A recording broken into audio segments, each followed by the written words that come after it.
enbar silar ஒருவருளே உண்மை காரணமாம் ஒருவருளே உண்மை காரணமா வேறொன்றும் இல்லை குப்பையில் விழுந்த ஒரு மலர் கோபுரத்தில் சென்று alankaritthadE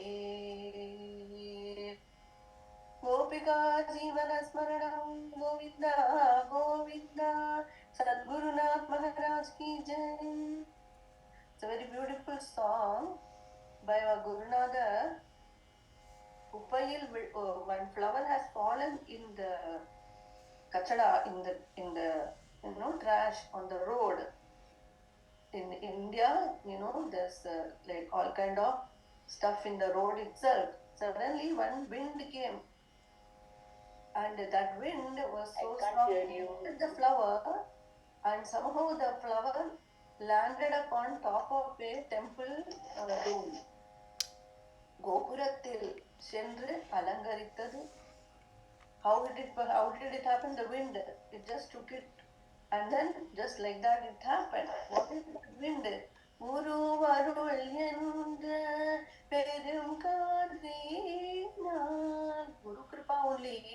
It took us from, where we were, and now coming to satsang and getting more and more Bhagavatam. Only Guru Kripa. Some will say, puNNiyatthin palan enbar silar. Some will say, this person did lot of punya last birth, it seemed, so they got. Some will say tavatin palan enbar silar. Some will say they did lot of sadhana, they did lot of effort to get satsang and get Bhagavan Kripa. Some will say vidhiyin chayal. Some will say fate made it happen. By chance, by fate, they got united with the satsang. And Guruji says, no, nothing, none of this is true. Only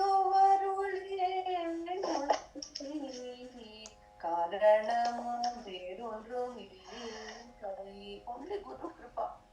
We cannot answer, we cannot analyze. Sometimes you just enjoy. The analytical mind, they try to develop in education. I could not do it at all. It's not good. So because it makes you use buddhi so much, but in spiritual life, buddhi cannot be used because buddhi connected with ego.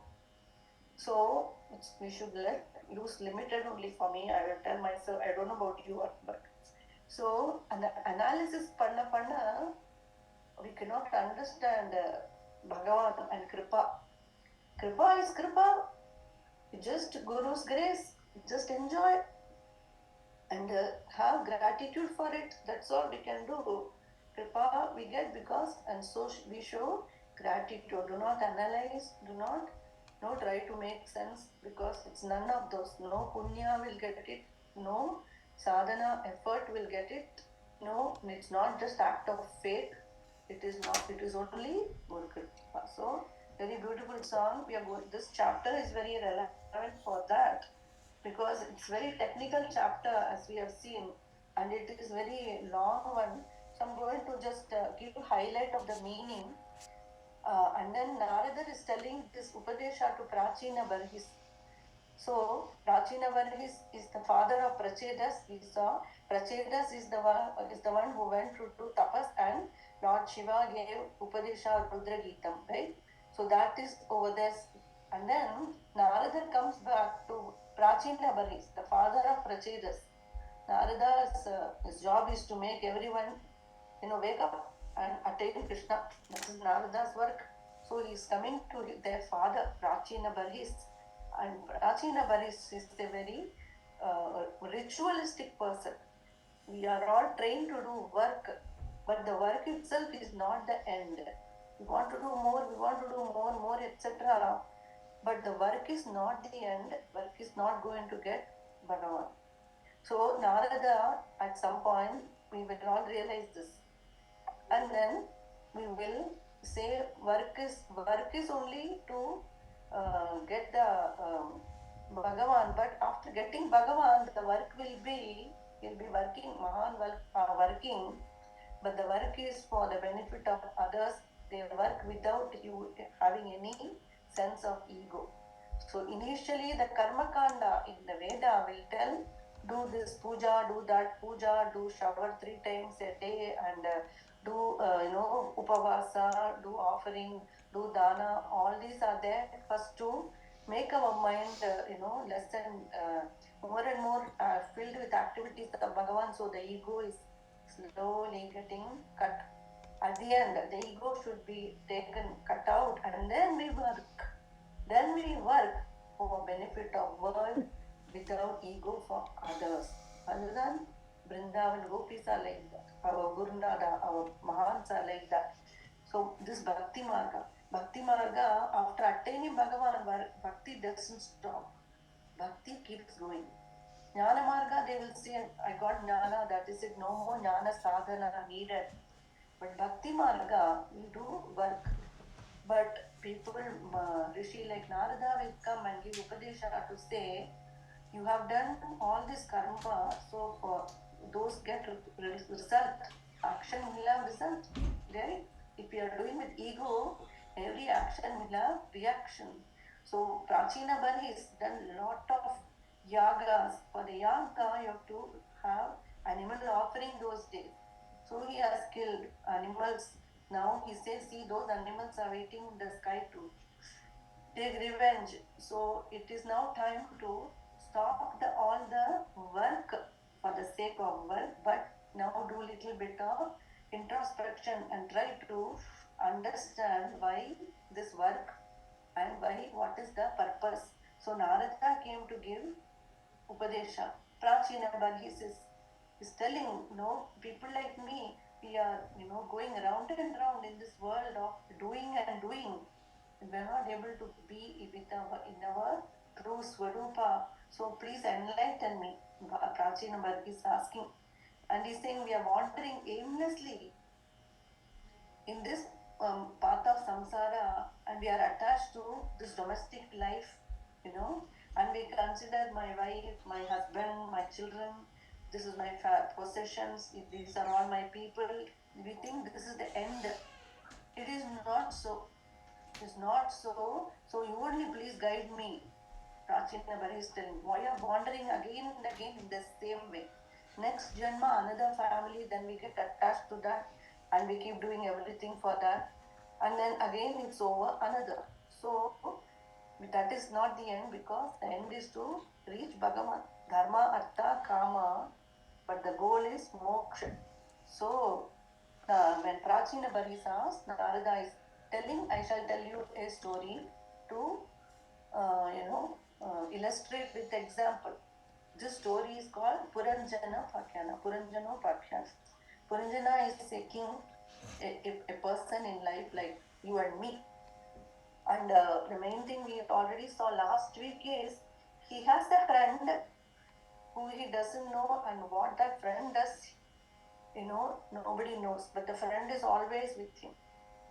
And then this Puranjana, he's looking for a place to live. So he was wandering everywhere. Then he came to the foothills of the Himalayas. Then he found a place that has 9 gates. So he saw all those shlokas. And this seems to be a very suitable place for him. It has all the comforts he needs. So he thought he can enter that place. Then as he is about to enter the place, he saw a beautiful lady arriving there. So we saw those 20 shlokas last week. So let us continue to the more shlokas. These are all long chapters, and then also the meaning will be, connected. Like if you say, my eyes, it will be a person to symbolize the eyes, a person to symbolize the ears, a person to symbolize the nose.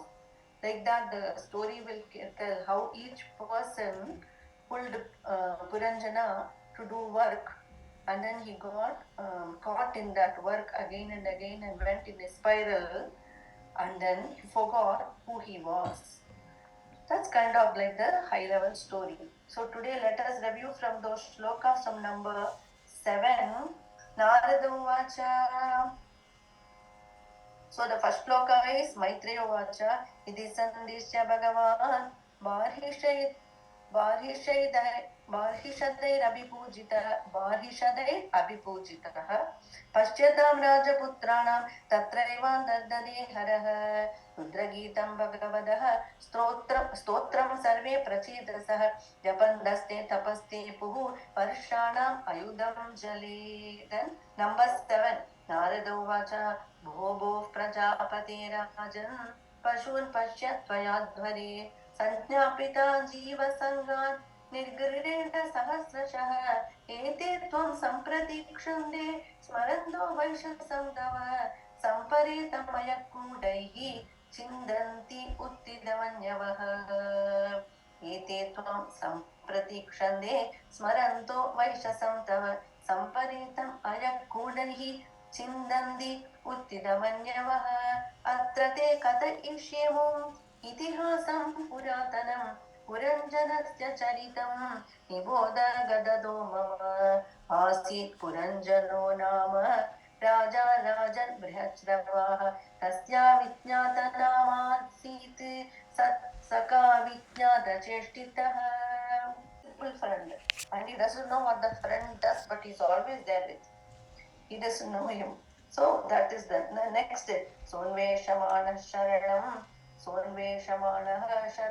babama prithivim prabhu nanurupam yada vindat abhutsa vimana iva nasadu meneta sarva bhutale yavati purah kaman kamayamano sav tasyopapattaye sa ekada himavato दक्षिणेश्वत सानुषु नरदर्श नवविद्वाद्भिः पुरं लक्षितलक्षण नवविद्वाद्भिः. A city with 9 gates. प्राकारोपवनाटाल परिकैरक्षतोरणैः स्वर्णरौप्यायसैशृङ्गैः सङ्कुलं सर्वतो गृहैः नीलस्फटिकवैडूर्य मुक्तामरकतारुणैः क्लुप्त हर्म्यस्थलीं दीप्तां श्रिया भोगवतीमिव. Describing the place with 9 gates. भवतो दक्षिणेष्वदसानुषो तदर्श नवविद्वाद्भिः पुरं लक्षितलक्षणां प्राकारोपवनाटाल परिकैरक्षतोरणैः स्वर्णरौप्यायसैशृङ्गैः सङ्कुलां सर्वतो गृहैः नीलस्फटिकवैडूर्य मुक्तामरगतारुणैः क्लृप्त्य हर्म्यस्थलीं दीप्तां श्रिया भोगवतीमिव. सभाचत्वररथ्याभिः आक्रीडायतनापणैः चैत्यध्वजपदाकाभिः युक्तां विद्रुम्भवेदिभिः कुर्यास्तु बाह्योपवने दिव्यद्रुमलताकुले नदद्विहङ्गालिकुल कोलाहलजलाश्रये हिम निर्जर विप्रुष्मते कुसुमाकरवायुना चलत्प्रवालविटप नलिनी तटसम्पदि नानारण्यमृगव्रादैः अनावादे मुनिव्रदैः आहूर्य मन्यते पान्तु यत्र कोकिलकूजितैः यदृच्छयागदां तत्र ददर्श प्रमदोत्तमा वृत्तैः दशभिः आयान्ति एकैकशतनायकैः. He has come there, same place, and then she has 10 friends, and then also those 10 have a number of other friends. So whole group has come, and this lady is so beautiful and attracting Puranjana, and he is going towards her. Panchashirshahina gupta pratiharena sarvatah अन्वेषमाणां वृषभम् अप्रौढां कामरूपिणीम्.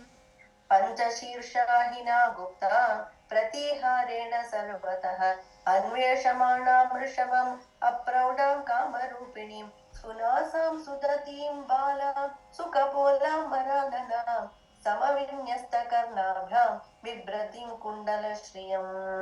Sunasam sudatim balam sukapolam marananam samavinyasta karnabhyam vibratim kundalashriyam.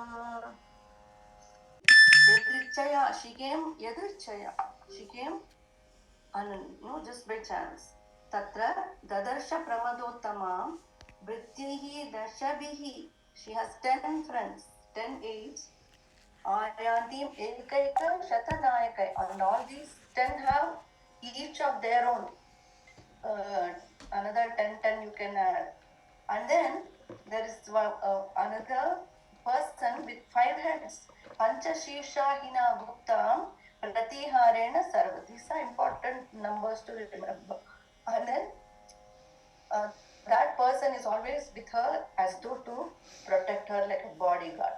Panchashishahina Guptam Pratiharena Sarvada Anveshamanam Rashamam Apravdam Kamarupinim Sunasam Sudatim Balam Sukapolam Varananam Samavinyasta Karnabhyam Vibratim Kundalashriyam. So the lady is beautifully dressed and she's very beautiful with the ornament etc. and attracting him.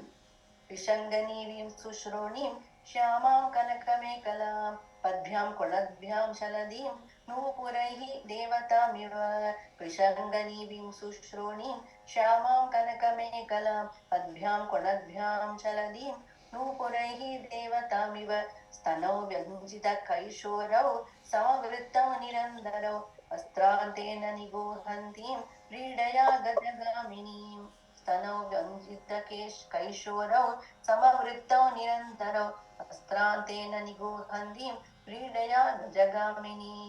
Like a yellow dress, yellow sari.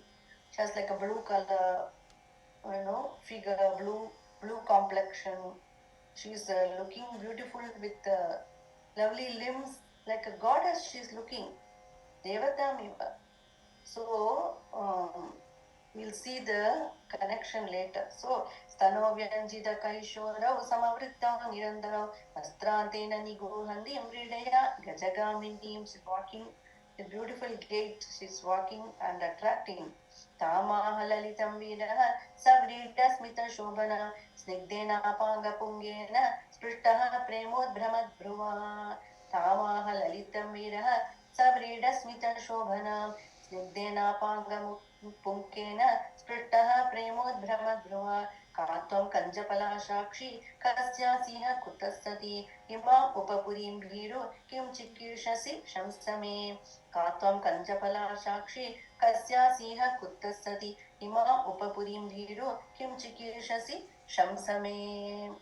By her glances, she's sending arrows to attract. Every glance she's putting, it's like arrows for Puranjana that he is drawn to her. Then he's asking him, who are you? How did you come here? Imam Upapurim Bhiru Kim, how did you come? Who are you? Where are you coming from, etc. He's asking her. Kim Chikishasi Shamsame Ka Eten Upatayeta Ekadasha Mahā-bhāga Etavalana Subru Koyam Tehi Purasaraha Ka Eten Upatayeta Ekadasha Mahā-bhāga Etavalana Subru Koyam Tehi Purasaraha Tam Hrir Bhavanyasya Vagramapadim Vichinvati Kim Munivadраhovali Tadangri Kamapta Samasta Kamam Padmakoshaha Patitakkanagrat Tvam Hrir Bhavanyasyata Vagramapadim Vichinvadikim Munivadраhovane Tadangri Kamapta Samasta Kamam Padmakoshaha Patitakkanagrat Ka Ete Anupatayeta Ekadasha Mahā-bhāga. Who are these 10 people with you? And those 10 have another 11 for each of them. Who are all these? And who is this 5-hooded person with near you? Why is he always here? And then you look so beautiful, almost like, are you Parvati Devi? Are you Hri? Hri is the goddess of shyness. Hri. Bhavani, are you Parvati Mata? Are you Saraswati Mata? Or are you Lakshmi Mata? Or are you another sage, Munivadраhovane? if you are Lakshmi Mata, where is the lotus in your hand? So the suspense will be killing us. Want to understand, So this all these will we have to wait, but little by little we'll understand. As we are studying Bhagavatam for many years, we should understand a little bit by now itself. So he's asking who are all this. It's very beautiful, attractive, and almost fooling us like Bhagavan itself. Like yellow sari, blue color, beautiful, dressing up, looking attractive with beauty, auspiciousness, almost like the goddesses. Who is this? Like that. Nasamarorvanyatama bhuvisprage purnimimam viravarena sagam arhasya alankartum adabra karmana lokam param shririvayajna pumsa nasamarorvanyatama bhuvisprage purnimimam viravarena sagam arhasya alankartum adabra karmana lokam param shririvayajna pumsa adhishayam vikanditendriyam सव्रीडभावस्मितविभ्रमद्भ्रुवः त्वयोपसृष्टो भगवान् मनोभवः प्रपादते अथानुगृहाणशोभने यद्देशमापाङ्गविखण्डितेन्द्रियम् सव्रीडभावस्मितविभ्रमद्भ्रुवः त्वयोपसृष्टो भगवान् मनोभवः प्रपादते अथानुगृहाणशोभने Asked, are you the goddess Parvati or Lakshmi or Hri or Saraswati? But you are not any of these because your feet are touching the ground. The goddesses will not. So you're not those. Then he says, but you are Arhasi Alankartum Adabra. You are a very good ornament for my city. You are a very good companion for me. And so you please come and live with me. And then I'm already drawn away by your attractive glances and I'm tormented by Cupid. So I'm not able to live without you anymore. So you please come and unite with me. Like this, he became, by her attractive eyebrows, she totally mesmerized him and made him, give up himself to her. Tvadananam subru sutaralochanam vyalem vinilaka vrinda samridam punniyame darshaya varguvachakam yadviridaya nabimukam ruchismide Tvadananam subru sutaralochanam vyalem vinilaka vrinda samridam punniyame darshaya varguvachakam yadviridaya nabimukam shuchismite Narada uvacha itam Puranjanam nari yamunAkalyANi abhyanandadatam viram asanti viramohita itam Puranjanam nari yamunAkalyANi abhyanandadatam viram asanti viramohita. By her beauty, so he is telling, oh damsel, you please accept me. Please look at me. Lift your eyes and look at me. You have beautiful face and you have lovely hair which are falling on your bluish face. And please look at me and accept me. Your words, how? Madhuraya gira valguvakyaya udamanujnaya pushkarikshana vidikaririma viramuhyati adharasiduna pyayayaswana. Gopis இப்படிதான் சொன்னா கிருஷ்ணாட்ட. He is also beautiful Madhuraya Gira, Valgu Vakyaya. Beautiful words you're speaking, Krishna. Beautiful smile. Your glances, your action. All these are attracting. When will you come back? Like that, gopis are crying for Krishna. Here, Puranjana, he became totally captivated by her. And so he says, Shuchismite, the one with beautiful smile and beautiful voice, please take me. Then Narada is continuing. Who is telling story? Narada. Who is he telling to? Prachina Baris. So Narada is telling, Ittam Puranjanam Nari Yachamanam Adhiravati. Abhyanandadatam veeram hasanti veeramohita. How sad. He's a veera, he's a hero. But see, he completely lost it to a woman. Achda ho gaya. So the woman says, good, I got my way. So she's saying, yes, I'm going to be yours. She's also attracted to him now. And so that's why I feel when somebody had a wedding the other day, and the girl is telling the boy, I'm going to give myself to you and I don't have anybody. Like, yeah, public mein, why you have to tell all this? You should keep our self-respect. Don't give yourself to anyone other than Guruvayurappan. So, nahi to gadbad hota hai. So here he is telling, I only want you, and then she's saying, yes, I also only want you. Like this, both got caught with each other. He's a Veera. Even though courageous person, he lost all courage, he lost all good sense and buddhi, and kama, desire, took over. Desire is the reason for our chakkar in samsara. Ittam puranjanam nari yachamanam adhiravate abhyanandadatam veeram asanti veeramohita na vidamavayam samyak kartaram purushashabha atmanascha parasyapi gotram nama chayat kritam. This also you should note. Little detail you should note down for suspense later.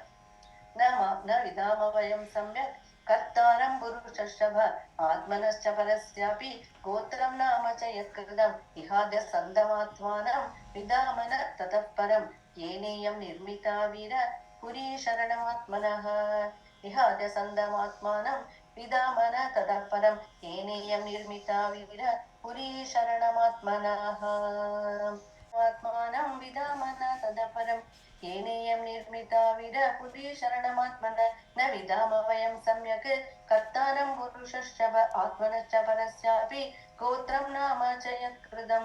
The lady is telling, see, you and I, we do not know where we came from, who is our father, we do not know, and we do not know which gotra. I only know that I'm here now. She's telling Puranjana, we do not know where we came from, where we do not know what gotra, where who we belong. I know I'm here right now, and I do not know why this city I am here. She's telling, I don't know why I am in this place. I do not know the past or the future, but I am here now. She's telling. इहाद्य सन्दमात्मानं विदामन ततः परं येनेयं निर्मिता वीर पुरी शरणमात्मन एते सखाय सख्यो मे ननानार्यश्च मानद सुप्ताया मयि जागर्ति नागोऽयं पालयन् पुरीम्. एते सखाय सख्यो मे नरानार्यश्च मानद सुप्ताया मयि जागर्ति नागोऽयं पालयन् पुरीम्. दिष्ट्यागतोऽसि भद्रं ते ग्राम्यान् कामान् अभीप्ससे उद्वहिष्यामि तां स्तेहं स्वबन्धो विररिन्दम. दिष्ट्यागतोऽसि भद्रं ते ग्राम्यान् कामान् अभीप्ससे उद्वहिष्यामि तां स्तेहं स्वबन्धो विररिन्दम. My friends, she's telling, see, remember she has 10 people with her, and those 10 each have 11 each for them, right? And then there's the person who has 5 heads, who is always protecting. So she is telling, these are all my friends, and the person with the 5 heads, when I'm sleeping, he will be protecting me. Suptaya mai jagarti nagoyam palayan purim. So this person with 5 heads will protect me when I am sleeping. And dishtagadosi badram te gramyan kavan abhipsase udvahishyami tam steham. We will live in this city, and you want to enjoy with all the senses, and I can surely enable you to do that. He's telling. Dishtagadosi badram te gramyan kavan abhipsase udvahishyami tam steham swabandhu virarindama imam tvam adhitistasva purim navamukhim vibho मयोपनीतान् गृह्णानः कामभोगान् शतं समाः इमां त्वम् अधितिष्ठस्व पुरीं नवमुखीं विभो मयोपनीतान् गृह्णानः कामभोगान् शतं समाः कं नु त्वदन्यं रमये चरतिज्ञम् अकोविदम् असम्पदायाभिमुखम् ashvastana-vidam pashum kamnu twadanyam ramaye kyaratitnyam agovidam asamparaya-pimugam ashvastana-vidam pashum. O Puranjana, you can live in this city of 9 gates, Navamukhim Vibhu, and then I shall provide you all the pleasures for 100 years. Mayopanitan Grinanaha Kama Bhogan Shatam Samaha. Lady is telling Puranjana, we'll live in this city and you can enjoy all the pleasures for 100 years. Who else will I entertain other than you? Kamnu twadanyam ramaye kyaratitnyam akovidam. The one who does not have any interest for pleasure, I have nothing to do with them. But you like to enjoy pleasure, so I'm going to help you. Asamparaya-pimugam ashvastana-vidam pashum. Like a cow who does not care about tomorrow. It's better to be animal, I feel sometimes, because at least it will not indulge more than it is allowed to, and it will not commit new sins. But the human being is worst in Kali Yuga because of completely forgot the purpose and then living in opposite way and then abusing the senses that were given, and and then committing countless sins and then going to suffer for it. But the animal, at least like a cat in our house, it is, does not give any trouble, so obedient, and so it is blessed. Whereas other people outside, you can see they are having human birth but wasting in vain pleasure and completely living opposite to the code of dharma, and then we feel very affected by that. So animale devale, the pashu, it does not care about tomorrow or what pleasure I need tomorrow. It does not overindulge. So the mind does not bother it, but the mind will bother the person who is addicted to senses. It will give more and more pleasure and then make them completely lose their discriminative intellect. Like that, Puranjana and the lady will live together now. Dharmo hyatratta-kāmaucha prajanando-amridam yashah loka vishoka viraja yānave kevalina viduhu. Dharmo hyatratta-kāmaucha prajanando-amridam yashah loka vishoka viraja yāna kevalino viduhu. Pitru-devarshi-marthyanam bhūtānam ātmanascha क्षेम्यं वदन्ति शरणं भवेस्मिन् यद्गृहाश्रमः. पितृदेवर्षिमर्थ्यानां भूतानाम् आत्मनश्च क्षेम्यं वदन्ति शरणं भवेस्मिन् यद्गृहाश्रमः. She's telling this, in this householder life, this domestic life, one can earn dharma, artha, kama. She forgot moksha. It's not there in the list. So, dharmo hyartha kamaucha prajanando amridam yasha. Then you can enjoy all these and enjoy for a long time with all this. And then loka vishoka viraja yanna kevalino. If a person does not have a wife at all, he cannot enjoy all this. So better get a wife. She's telling Pitru-devarshi-marthyanam bhūtānam ātmanascha क्षेम्यं वदन्ति शरणं भवेस्मिन् यद्गृहाश्रमः. This, when you enjoy all this, you can also please your Pitru, Deva, Rishi. You fulfill all the, we all have 3 Ranas, Deva, Rishina, Pitruna, Apina Punarini, Kinkaro, Vasabhuman, Yosao, Sarvatmanatvam, Sharanam Apagadah, Sarvakrityani Tva, Tasyotpannam Vikarmapyakilam, Avanudasyeva Chittastithastvam, Tanme Papotatapan, Pavanapurapadi Rundi. Bhaktim Praniya. So Narayanim is telling Deva, Rishina, Pitrana, we are all born with 3 debts. For the Devas, we have to fulfill that debt by performing yagas and puja, etc. For the Rishis, we have to fulfill the debt by chanting Vedas. For the Pitrikal, for the ancestors, we have to get married, have progeny, and do the Shraddha, etc. So So we are all born with these debts. So she's telling you can easily fulfill all those debts in the grihastha-ashrama life. पितृदेवर्षिमध्यानां भूतानाम् आत्मनश्चः क्षेमं वदन्ति शरणं भवेस्मिन् यद्गृहाश्रमः. But Bhattadri Narayanyam says, one who has totally surrendered to your Guru Ayappa, these debts do not matter anymore because they have given yours themselves to you, and then you take care of all their debts. Adnala bhakti dan higher than all this. So, Kshemam Vadandi Sharanam Bhavesmin Yad Grihashramaha Kanama Vina Vikhyadam Adanyam Priyadarshanam Kavrinida Priyam Praptam Madrishitva Drasham Patim Kanama Vina Vikhyadam Adanyam Priyadarshanam Kavrinida Priyam Praptam Madrishitva Drasham Patim Kasyamanaste Bhuvi Bhogi Bhogayoho Sriyana Sajid Bhujayor Mahabhuja Yonatavar Kadimalam Grinodada Smitavalokena Charatyapoghitum Kasyamanaste Bhuvi Bhogi Bhogayoho Sriyana Sajid Bhujayot Mahabhuja Yonata Vargadimalam Grinodada Smitavalokena Charatyapoghitum Yambratam Nadrishi she's telling who else will I select other than you? I also like you.